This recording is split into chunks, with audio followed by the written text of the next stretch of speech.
Shalom, selamat berjumpa sahabat Sate Malam Gereja Toraja Wilayah 4 Makassar.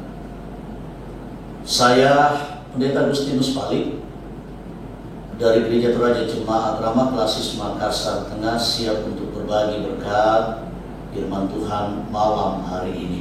Sebelum itu mari kita berdoa. Terima kasih Bapa di surga buat semua kasih dan pemeliharaan-Mu bagi kami sekalian. Juga Tuhan sudah menganugerahkan waktu dan kesempatan bagi kami sekalian untuk bersama-sama kembali merenungkan firman-Mu. Ampuni kami, di dalam nama Tuhan Yesus kami berdoa. Amin. Mari kita baca firman Tuhan dari Kitab Keluaran pasalnya yang ke-13, ayatnya yang ke-17 sampai dengan ayatnya yang ke-18. Demikian firman Tuhan.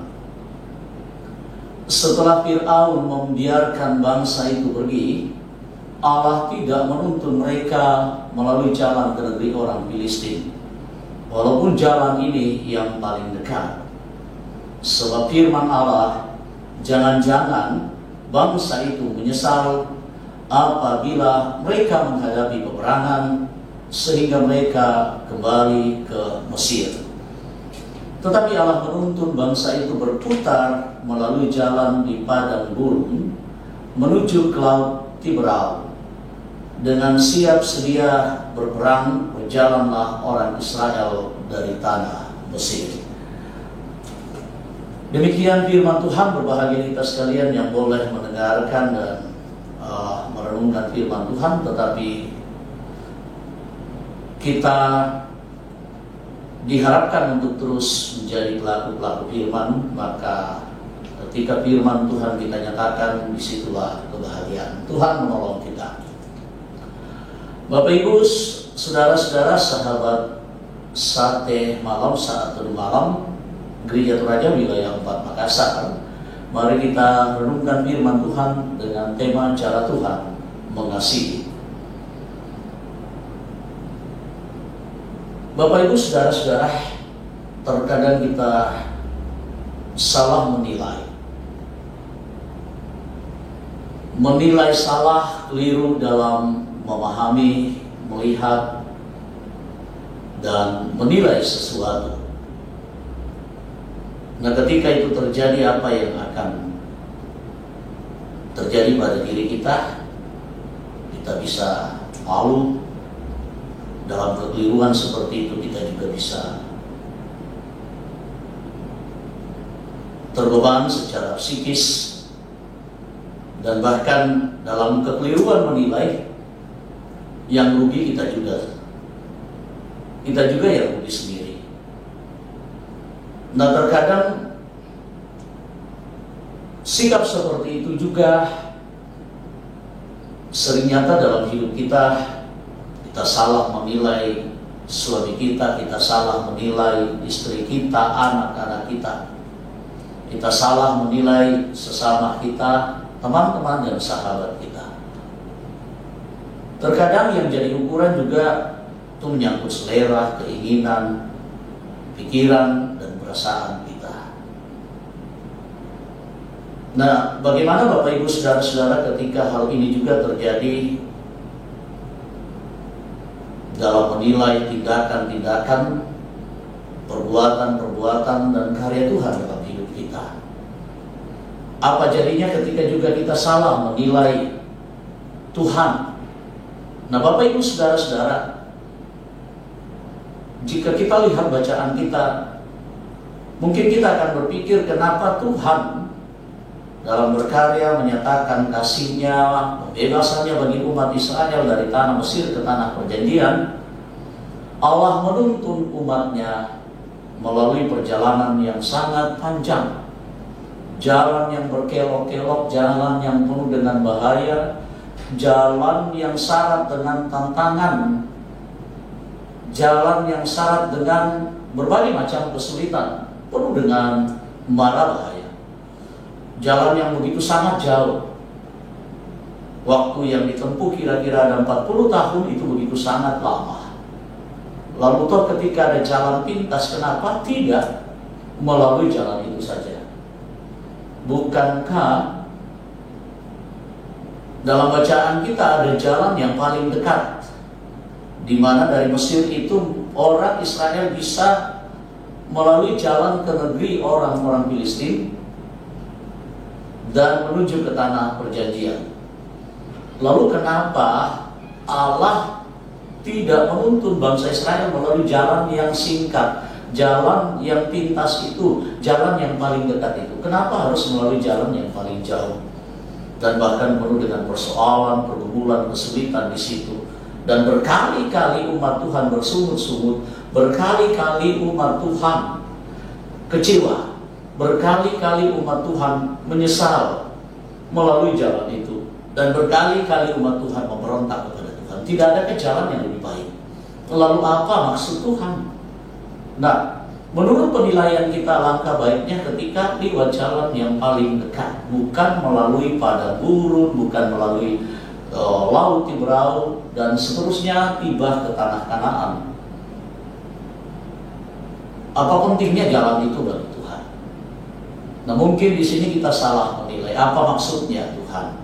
Ternyata ketika kita lihat ayatnya yang ke-17 dan ayatnya yang ke-18, Tuhan mewanti-wanti jangan sampai mereka menyesal. Dan pertama, yang paling penting juga untuk kita renungkan adalah Tuhan tidak mau bangsa Israel itu menjadi bangsa yang bermental budak. Tuhan tidak mau suatu ketika nanti mereka akan kembali menjadi budak, sehingga Tuhan mau membentuk mereka. Bukankah dalam bacaan kita dikatakan Tuhan mewanti-wanti, ya, mewaspadai jangan sampai orang Israel itu kembali, ya, kembali ke tanah Mesir. Jangan sampai mereka menyesal. Kata menyesal di sini begitu sangat menarik. Menyesal di situ adalah berarti ada kekecewaan karena hal yang diharapkan itu jauh dari kenyataan yang terjadi, itu jauh daripada hal yang diharapkan, jauh dari sesuatu yang diharapkan. Nah, Bapak Ibu saudara-saudara, memang terkadang kita melihat hidup ini seperti yang kita harapkan, terkadang kita melihat hidup ini seperti yang kita inginkan, terkadang kita mengikuti perasaan dan pikiran hati kita, maunya kita. Dan ketika itu tidak terjadi, maka disitulah kita kecewa dan menyesal, merasa letih lesu, merasa apa yang kita lakukan itu sia-sia dan Tuhan tidak berkenan atas apa yang kita harapkan. Bapak Ibu saudara-saudara, Tuhan menuntun kita dengan berbagai macam caranya. Dia pasti tidak pernah keliru, karena apa yang dia lakukan itu pastilah yang terbaik, dan apa yang direncanakan itu pasti untuk kebaikan dan kebahagiaan sukacita setiap umatnya. Tuhan tidak pernah salah bertindak, dan dia bahkan menyertai. Dia berjanji menyertai, akan menjadi sebagai tiang awan dan tiang api. Percayalah Bapak Ibu saudara-saudara, teruslah berjalan maju dengan cara-cara Tuhan. Laluilah apa yang Tuhan perkenankan, izinkan terjadi dalam hidup kita. Dia akan meneguhkan, melindungi, menjaga, dan memelihara kita. Dia akan menjadi tiang awan yang terus membuat kita bergerak maju. Ketika persoalan itu datang, dia melindungi kita. Dan dia juga akan hadir sebagai tiang api yang menerangi, memberikan kehangatan dalam menjalani hidup kita, supaya hidup kita tidak berhenti dan hidup kita terus berjalan ke depan seperti tujuan yang Tuhan inginkan. Percayalah Bapak Ibu saudara-saudara, Tuhan memberkati. Amin.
Mari kita berdoa.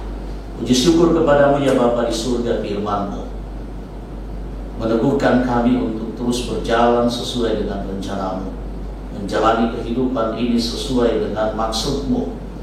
Teguhkan iman percaya kami, berkati kami semua, segenap jemaat-Mu dalam beraktivitas, dalam bersekutu, dalam menyatakan buah-buah iman kami. Jika ada yang sedang bergumul, Tuhan kuatkan, hiburkan. Yang sakit juga berikan yang terbaik melalui penyembuhan dan cara-cara-Mu yang ajaib. Kami percaya juga gereja-Mu Tuhan terus melengkapi. Anak-anak muda Tuhan sebagai harapan gereja, juga Tuhan bimbing di dalam kehidupan mereka dan cita-cita mereka. Situasi bangsa dan negara kami semoga aman terkendali dalam kuasa Tuhan. Kami serahkan hidup kami malam hari ini Tuhan beserta kami sekalian. Ampuni kami, di dalam nama Tuhan Yesus kami berdoa. Amin.